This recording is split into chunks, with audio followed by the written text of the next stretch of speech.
Open thy mouth wide.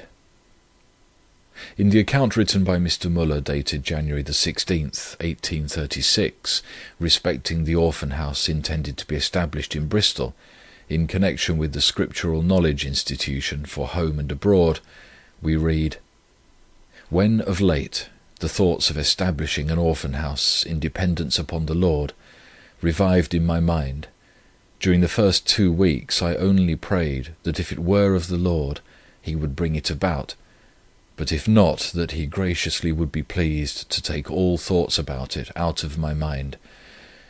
My uncertainty about knowing the Lord's mind did not arise from questioning whether it would be pleasing in His sight that there should be an abode and scriptural education provided for destitute, fatherless and motherless children, but whether it were His will that I should be the instrument of setting such an object on foot, as my hands were already more than filled. My comfort, however, was that if it were His will, He would provide not merely the means, but also suitable individuals to take care of the children, so that my part of the work would take only such a portion of my time as, considering the importance of the matter, I might give, notwithstanding my many other engagements. The whole of those 2 weeks I never asked the Lord for money or for persons to engage in the work. On December the 5th, however, the subject of my prayer all at once became different. I was reading Psalm 81, and was particularly struck, more than at any time before, with verse 10, "Open thy mouth wide, and I will fill it." I thought a few moments about these words, and then was led to apply them to the case of the orphan house.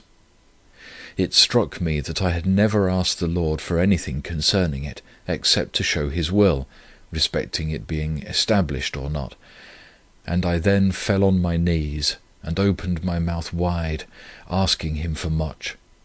I asked in submission to His will, and without fixing a time when He should answer my petition.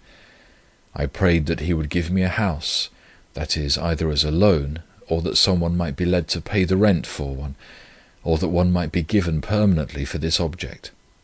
Further, I asked Him for £1,000, and likewise for suitable individuals to take care of the children.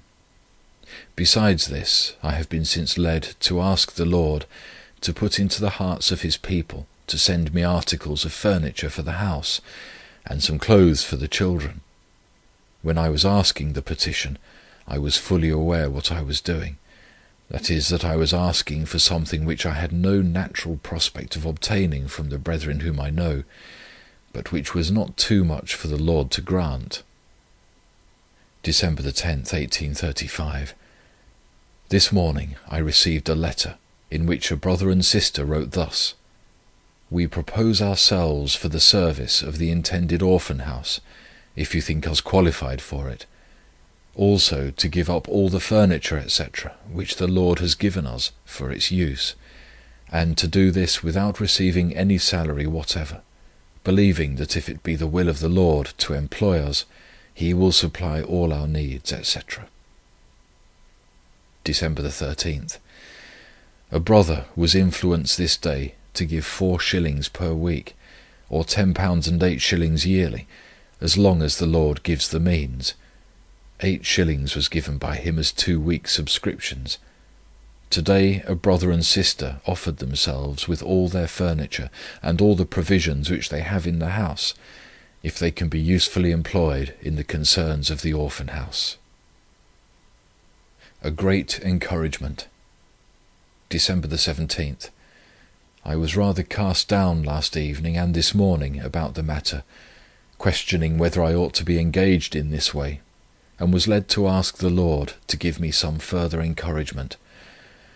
Soon after were sent by a brother 2 pieces of print, the one 7 and the other 23 3/4 yards, 6 3/4 yards of calico, 4 pieces of lining, about 4 yards altogether, a sheet and a yard measure.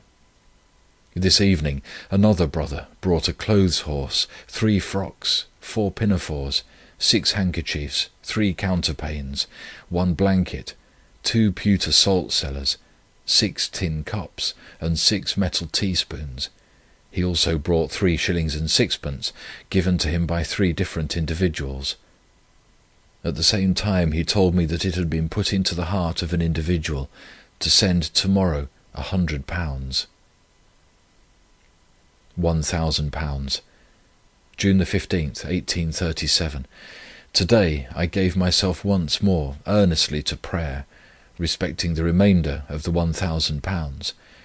This evening £5 was given, so that now the whole sum is made up.